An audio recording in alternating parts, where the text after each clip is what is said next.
Holy fuck, guys. So a creeper somehow spawned in here. I'm gonna have to deal with this instantly. I have no idea where the hell a creeper managed to spawn in here. But we obviously can't have that. That's ridiculous. Let's see.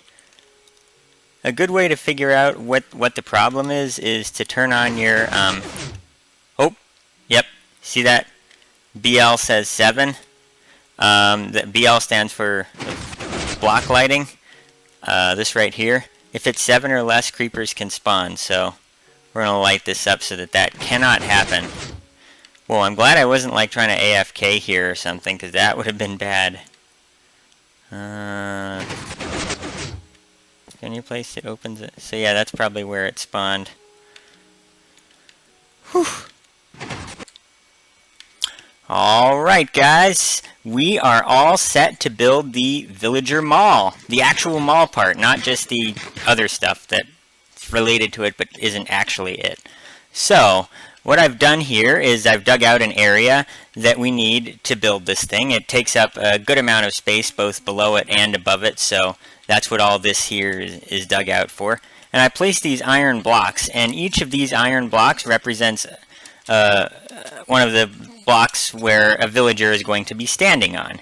And as usual, I got my ender chest all full of all the ingredients that we're going to need. Probably going to need to make some more signs at some point, but we'll do that eventually. So let's get some supplies going.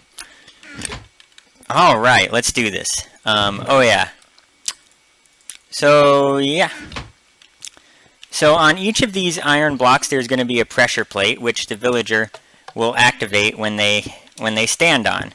And that's how the system will know whether each of the cells is occupied by a villager. And so yeah, that's how it's going to know if there's a villager inside it. Alright, so now that we've decided where the villagers are going to be standing and marked them out clearly, let's get started building this mall system. So the first thing we need is a way of transporting the villagers from the breeding cell to this system. And the villagers are obviously going to be transported in a water canal. There's going to be a water canal running all the way to the breeding cell, but we'll build the rest of it later. For now, we're just worried about the part that runs directly under these villager pads, I'll call them. So the canal, the floor of the canal has to be exactly 5 blocks below the surface of the villager pad. So in other words, from the top of this block to the top of the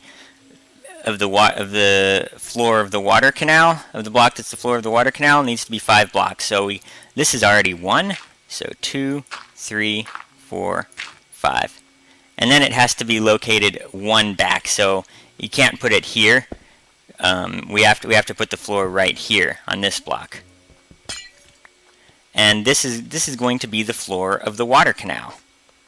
And we'll just do this for now.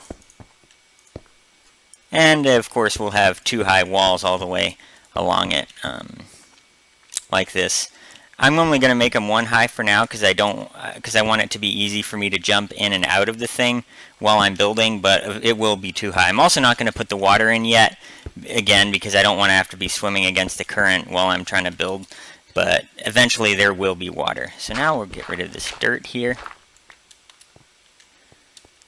Oh yeah, and as usual I have my ender chest loaded up with all the things that I need to build this. Okay, so we've got the water canal built in the correct position. However, before we continue building this villager mall, or villager sorter mall, I'm just going to call it a sorter. I'm just going to call it the Panda building, alright, since it was designed by Panda4994. Seriously, go check out his Let's Play. He does some insanely crazy things. His latest episode, he actually figured out a way to get chunks to load. Chunks that normally wouldn't be loaded.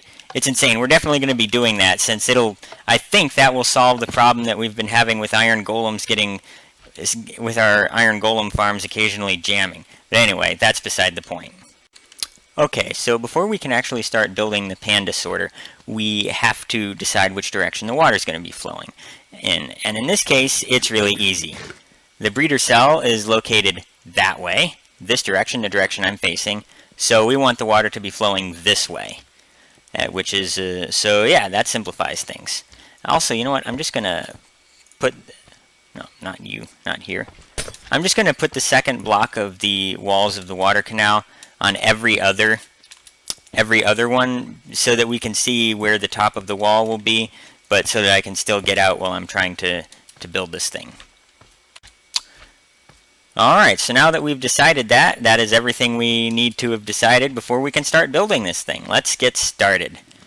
So there's going to be a little water elevator behind each of these villager pads, and it is going to lift the villager out of the water canal and bring them and drop them on this pad here.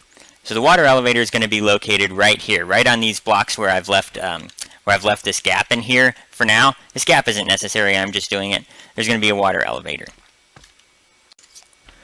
So the first thing that we have to do is make sure that the villager can't just keep swimming down the water canal, because if they're moving quickly enough in the water canal, say they're trying to move downstream, their movement is going to stack with the water's movement. If they're moving quickly enough, they could potentially move past any water elevator that we have here without swimming up it. So the first thing we have to do is make sure that can't happen. And the way we're going to do that is put a piston right here. And we need to have this piston be extended when there is no villager on this pressure plate. And when there's nothing on this pressure plate, this piston will extend and it will say, "Wait, stop, go no further, this cell needs to be filled." And villagers will not be allowed to advance past this piston until this cell is filled. So now we have to power this piston from this pressure plate here. That turns out to be pretty easy. All we have to do is take a torch, put it on the piston. No, not the piston. Put it on this block, the block that's powered by the pressure plate. Then a redstone dust right here. This torch powers the redstone dust, and the piston is extended. And as a bonus, this inverts this transmission of the signal downward. Because we're using a torch, it inverts the signal. So now, when this pressure plate is off, this piston will be extended. Alright, so we got this piston wired up properly. Now what we need to do is make the water elevator that will lift the villager up and put them on this pressure plate here. Alright, so since water is going to be flowing here, we need to have a sign right here. And then the water in the next part of the elevator will be, just break that for a moment, will be up on this level here. Alright,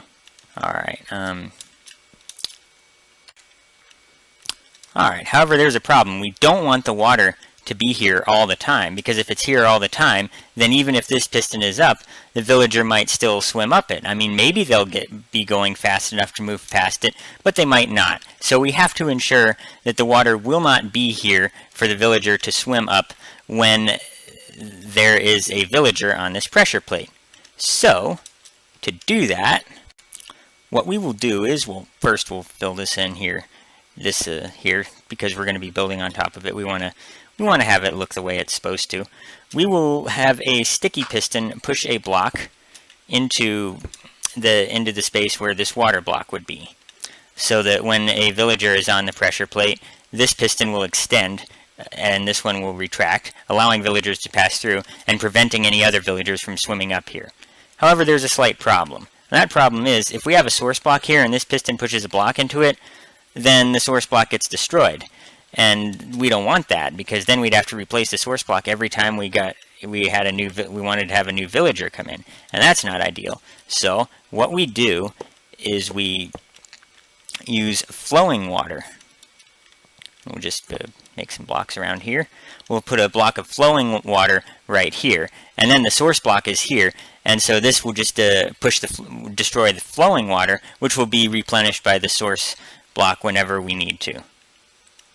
So we just put this here. Now we have to wire this piston up, and we'll get rid of this dirt because it's ugly.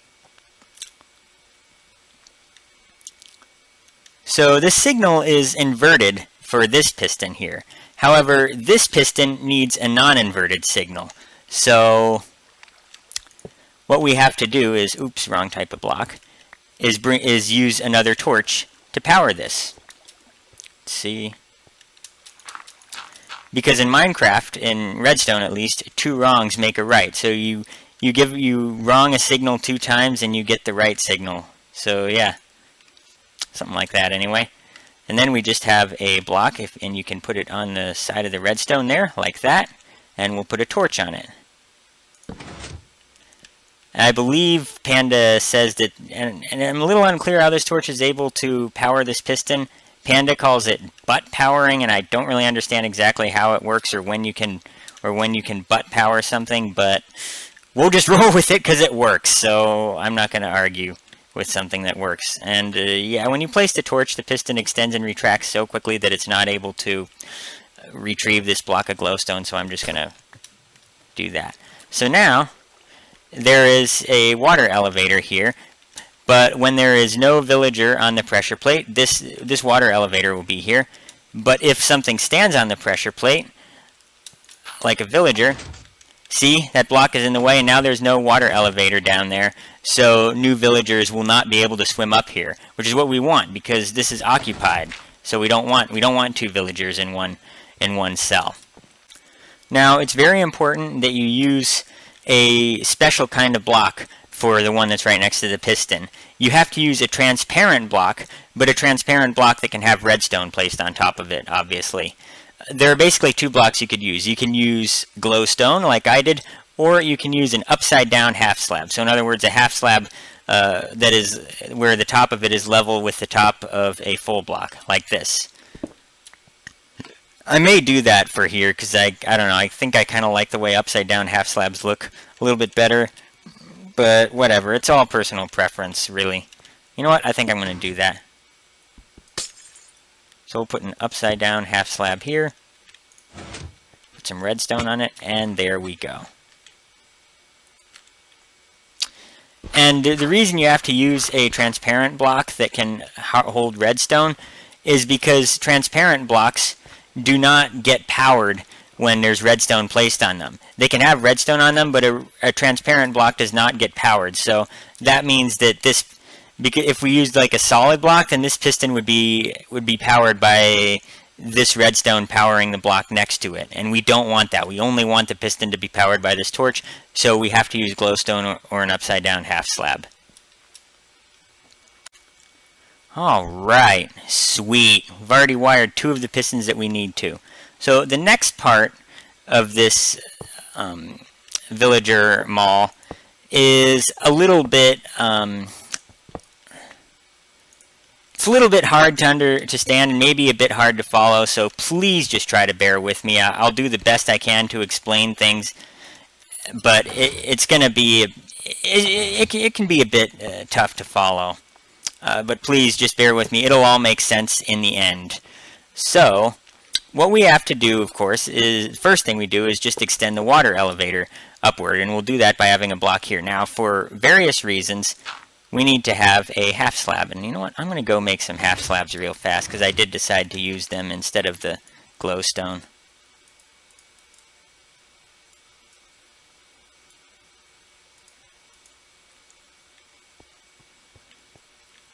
Alright, so now for various reasons that I will explain later, we have to have an upside down half slab there, or glowstone, one of those blocks that can hold redstone, and that's, actually, you know what, I'll do glowstone for this one too, because I like the way it looks here. I just thought it looked a little bit weird down there.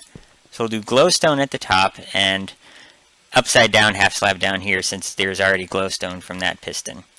Alright, so this has to be a transparent block again, and you'll see why later on. Alright, so we got that in place. Now, of course, we can place a sign right here.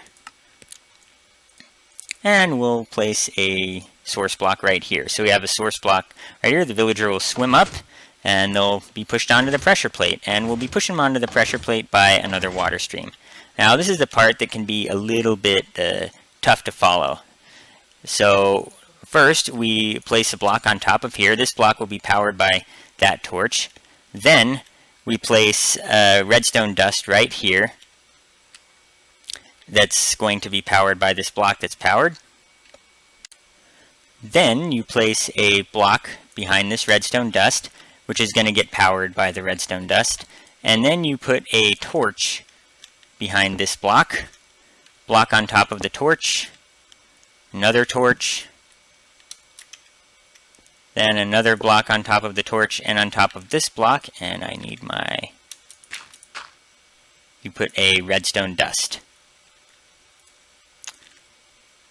As you can see, we are trying to propagate a signal upwards. So basically what we're going to have is we're going to have another flowing block of, we're going to have water that's flowing out all the way to this pressure plate that will be suspended by signs and this pressure plate itself.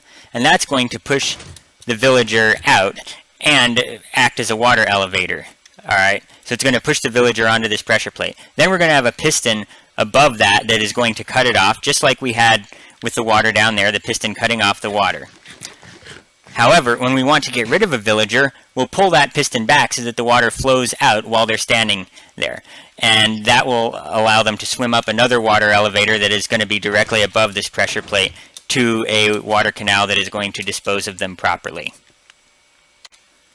Please don't be alarmed if you didn't just follow everything I said. Believe me, I didn't follow it at all the first time I saw Panda do it, and it took me quite a few tries in a different practice world before I was able to get it right, you know, where I was able to feel that I had a firm grasp of how it works. So, alright, let's build this up. Alright, so we need to put a block here with a sign on it. Let's see, we'll have, and there's going to be no water here, and then we'll have, okay, so let's see if I can remember how this goes. So we'll put some dirt here. Need to have a block right here. Yep, whole line of blocks here. Oh, out of my way, stupid torch. More torches? Yeah, I should probably keep them here just to make sure this stays lit. Then we'll have blocks back here that will keep a flowing block of water right here. I think. Yeah, I think that's how it goes. Let me just check. Okay, yep, I checked. So we put a block of water in here, and I'll get a bucket later.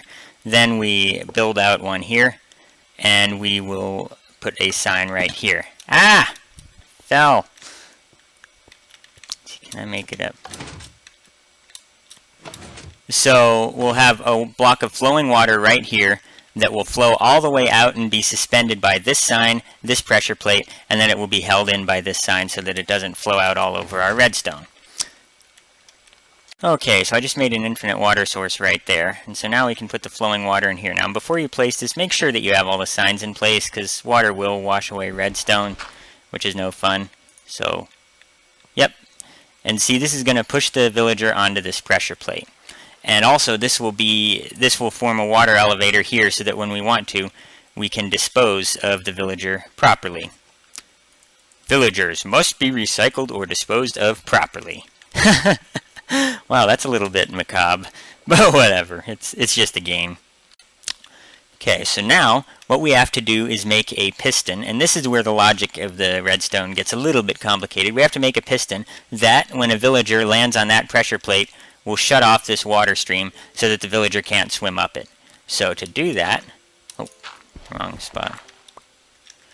We use this redstone here to power a piston. The piston is going to be right over this block. Actually, it's going to be now where was it again? Ah, yeah, I remember. It's right over this middle block. We'll have a sticky piston, and I think I have to actually get down into the water. There we go. Gotcha. And I'm going to put glowstone on it. You should use a transparent block like a glowstone or glass. Or leaves, I guess, if you want. Just don't use TNT, okay? Yeah, that'd be a disaster. Just waiting to happen. So, oops, I think I have this in the wrong spot.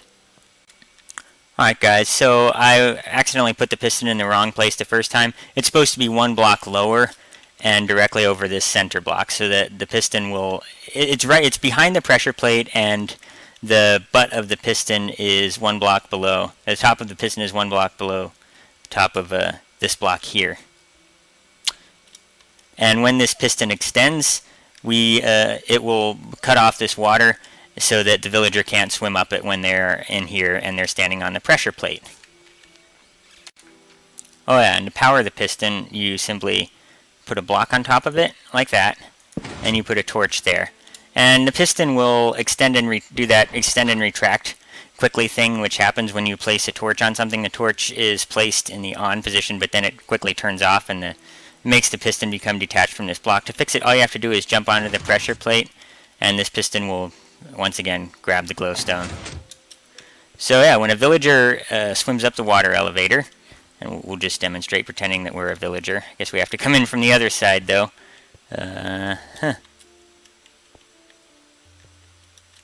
I guess not, but basically they swim up it, and that water stream will push them out of the... will push them onto the pressure plate, but then this piston will extend down and cut off the water so that... so that they can't swim up it, which is what we want. Whew, okay guys, we're almost done with this holding cell. Just one more thing that we need to do, and that is we need to make a way to dispose of villagers that offer bad trades, like the blacksmith who wants to give us an emerald in exchange for 5 diamonds. Yeah, that sounds real fair. So we need to have a way of getting the villager out of here, in a way that does not involve us taking our sword and boom, boom, boom, killing him, because Dinnerbone has hinted that he's going to start penalizing you. In fact, he may already have for killing villagers. So yeah. Okay, so normally when a villager lands on the pressure plate here, this piston extends down, cutting off this water stream here, so that the villager can't swim up it. However, if we don't like the trade, all we have to do is... Ooh, my shovel broke. I'll just get a new one while I explain. But all we have to do is make it so that that water stream stays on even when there is a villager on the pressure plate. That will allow the villager to swim up the water stream, and we can have that going to a water elevator that leads to some sort of disposal mechanism. At first it'll probably just be a pit with some lava in it, but later on we'll do something fancier. So, and this is probably one of the easiest parts of this. We'll just stack up here. All you do is, and I've already placed this half slab here. We need to run some redstone and we'll to the front of this device here. Let's get some blocks. And basically all we have to do is override this torch. We have to make this torch turn off. Usually this torch is allowed to turn on when this redstone signal turns off, which will happen when a villager is on the pressure plate. However, if we were to have another on redstone signal here, this torch would stay off even if this one was on. Hopefully that made sense, although I doubt it did. But basically, we just run some redstone along here. We'll have a lever right up here, right on the front of this, not this block, but this one here. And when we want to get rid of the villager, we'll just flip the lever. This torch will stay off. The piston will turn off. The piston will retract. Even if the villager's on the pressure plate, he'll swim up, and bye-bye blacksmiths trying to buy diamonds. Let's see if I have a lever on me. No, I don't. And my only pickaxe is Silk Touch, so... Alright, I'm gonna grab some... Oh, wait, I can just mine some of this cobblestone. And make a lever that way. So we'll do that. And let's fill this in. Alright, so we'll just bring this out one more block. And then all we do is we put some redstone on it, and we take one of our levers and place it here. And I'll be, of course, raising the ceiling so that this can be accessed a bit better. I'll just dig a few out right here. So now, when this lever is turned on, you won't see anything happen right away because this water stream is normally going to be on. But now look, now when I'm standing on this pressure plate, this water stream doesn't turn off. Normally this water stream would be shut off by this piston if I was on the pressure plate, but because this lever is down, this piston stays retracted even when I'm standing on this pressure plate. Oh yeah, and we'll be having a half slab or something here, just a half slab there, to prevent the villager from walking out of the cell. There you have it. System's complete. So when the lever is off, the villager stays in here. Villager lands on pressure plate. Hey. They stay in here. This water gets shut off. However, if it's a blacksmith trying to buy diamonds or a butcher trying to sell us cooked meat, then we just flip that. And if they're standing on the pressure plate, this stream comes up, they swim up it so as not to drown, and they'll meet a different fate instead. Just a couple more tiny little things that we have to do before we can officially say that this is done. May have jumped the gun a second ago. So the first thing we have to do is obviously finish enclosing this. I already put a half slab in front of this so that the villager won't be able to step on it, step over it. So now we just have to put a block on top of this sign. Now they won't be able to walk through here. And let's see, I'm gonna put a block here, even though it's not necessary, just to make the thing look a little bit symmetrical, because I'm anal like that. And then finally, the last thing we have to do is simply complete this water elevator here for the villager to swim up. And this will be the disposal elevator. So we simply place a sign directly above this flowing water. Then we grab some water from over here. This other water spring that I made there. Hop back up and put the water right in there. And we'll be deciding what we want to do with the villagers that swim up here later on. I'll of course have a water canal up here that they'll jump into, or that they'll swim into, and it'll take them to a terrible, terrible place. Okay, so now this cell is officially finished. All we got to do is make more of them, because one villager holding cell ain't really gonna cut it. So yeah, I think I'm gonna put on some music and go do that real fast. Probably like 32 times speed or something. Alright, let's do this. Oh, gotta eat.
Holy crap, guys. We are finished. Well, with the mall part. We still have to make the villager tubes and the villager disposal system. But we built the actual complicated redstone part, and it went surprisingly well. I think I have a grasp on how these things work now, and could build them without having to keep watching Panda's video again, or cutting out to my practice world to see how I built it. So, yeah, I was originally going to build about 15, 20 of these things, but, well, I got a little bit into it, and ended up building, I think last time I counted there's 43. Yeah, 43 villager holding cells. Really awesome. So we're going to have 43 villagers to trade with. Are there even 43 possible villager trades? I don't know, but it's going to be awesome. So, yeah. Can't wait to do the next part. Sorry about having to split up this episode. It just was getting so long that, I don't know. I don't think it's good for me to be uploading hour-long episodes, so I'm going to start shooting more for the 30-minute mark, but that may mean that I end up having to split episodes up, so yeah. I decided to have a glass floor here. I think it gives it kind of a mall look to it, and also I like the way the light from the glowstone on the pistons shines up through the glass. Kind of accentuates these little glass sparkly thingies here. Yeah, I don't know.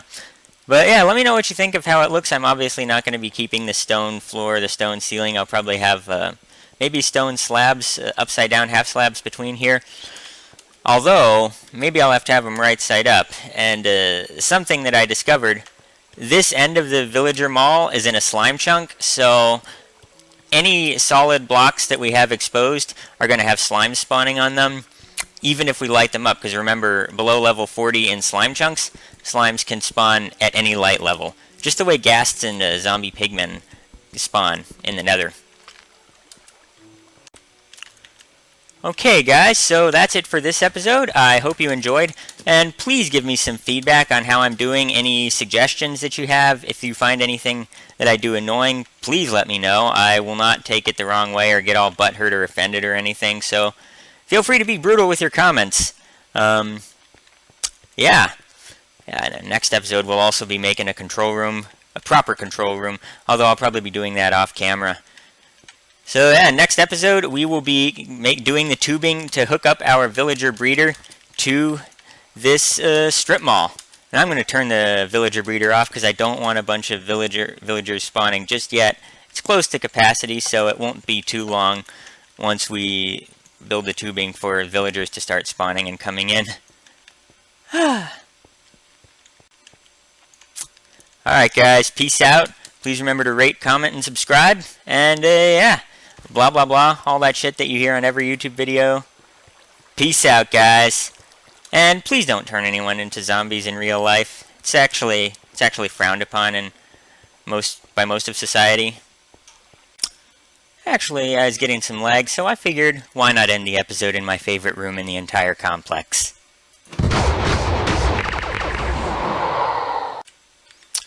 Alright, not quite 4 stacks of iron blocks this time. There are only about 500 golems. I just thought it'd be nice to end the episode there. Ah, yeah. That's a good thing we're getting all this iron, because we sure used a lot building that strip mall, that's for sure.